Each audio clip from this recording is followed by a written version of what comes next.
What's up and welcome to the video. So on the table next to me is a new MacBook Air that Apple dropped with no event.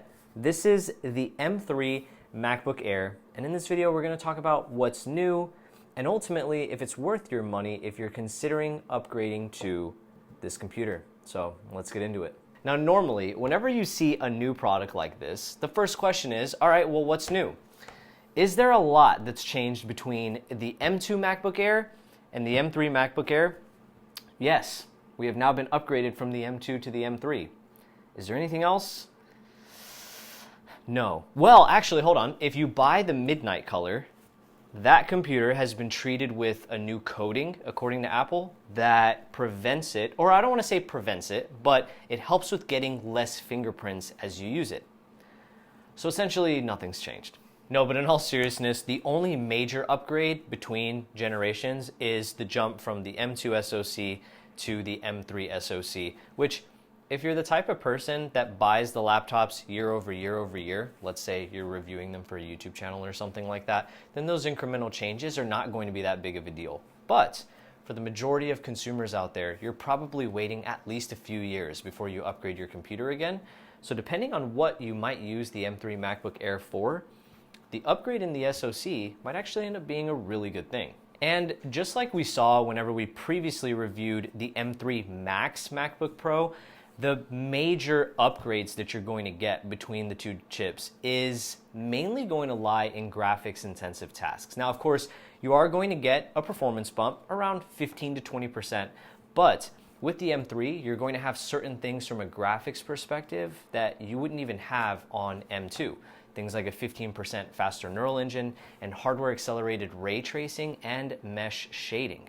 So depending on what you're doing with M3, this might end up being a better laptop for you compared to the previous generation. There are a couple of other small changes as well, and honestly, if you wanted to find these, I feel like you would have to do a little bit more in-depth research. But the M3 MacBook Air comes with an upgraded microphone array, which is going to help with enhanced voice quality.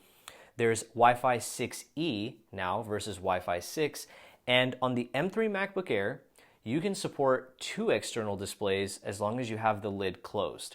On the M2, regardless, lid open, lid closed, 1 external display. But those again are kind of small. And you know what's wild is outside of those changes, everything else between M2 MacBook Air and M3 MacBook Air is exactly the same. We have the same exact design. We have the same color options, we have the same MagSafe, same port availability, same keyboard, same display with the notch at the top, same battery size and battery life.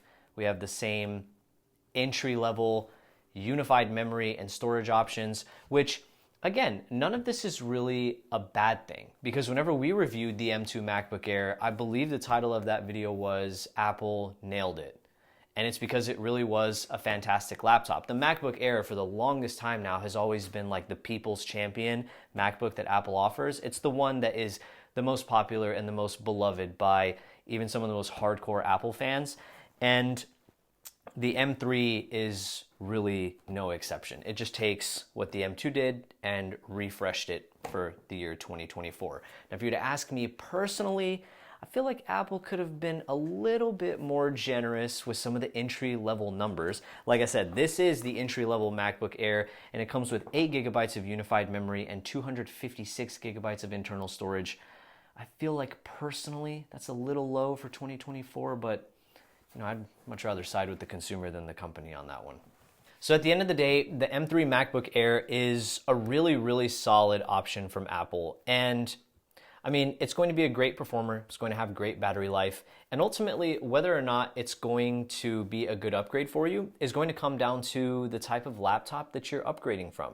I would say if you're on an M2 MacBook Air, you should definitely skip. I don't think it's worth jumping from something that kind of newish to something that is a marginal upgrade. Now, if you're on something that is M1 and older, you're going to get a lot of great stuff, MagSafe, the upgraded, display design and stuff like that. You're going to see a lot more benefit upgrading from M1 or older to M3, especially in the power department if you're on a non-Apple Silicon notebook.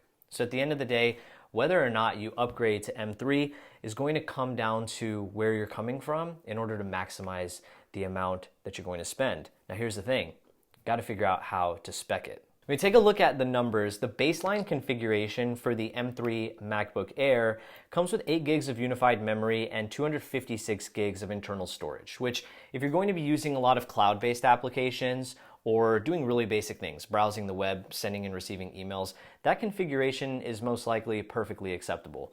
But here's the thing, if you're going to be using a lot of internal storage or installing a lot of native applications, you might want to consider upgrading both the unified memory and the internal storage. So let's double both. 16 gigs of unified memory, 512 gigs of SSD storage.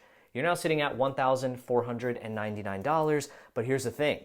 For $100 more, you can upgrade from the 13-inch Air to the 14-inch Pro, running the same M3 chip. The 14-inch Pro is arguably a better computer in every single aspect.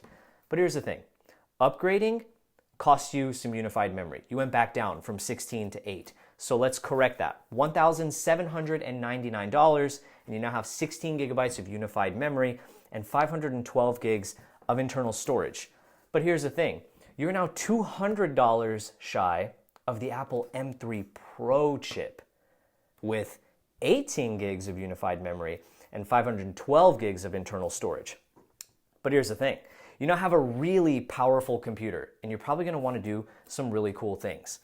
Really cool things cost some storage. So let's double it from 512 to 1 terabyte. You are now sitting at $2,199 for an M3 Pro chip with 18 gigs of unified memory and 1 terabyte of SSD storage. But here's the thing, you're now just $300 shy of upgrading to the 16-inch MacBook Pro with the M3 Pro chip, 18 gigs of unified memory. But here's the thing, you just took a hit in storage. You're back down to 512. So let's correct that real quick. Let's get you bumped back up to 1 terabyte. So now you're rocking the Mac Daddy, the M3 Pro chip, 18 gigs of unified memory, 1 terabyte of SSD storage, and you're sitting at $2,700.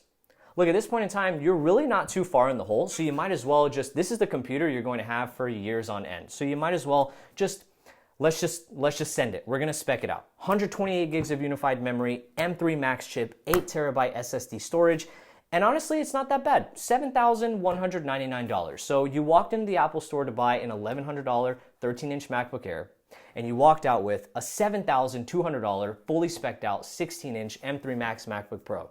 And you know what? I hope you love it.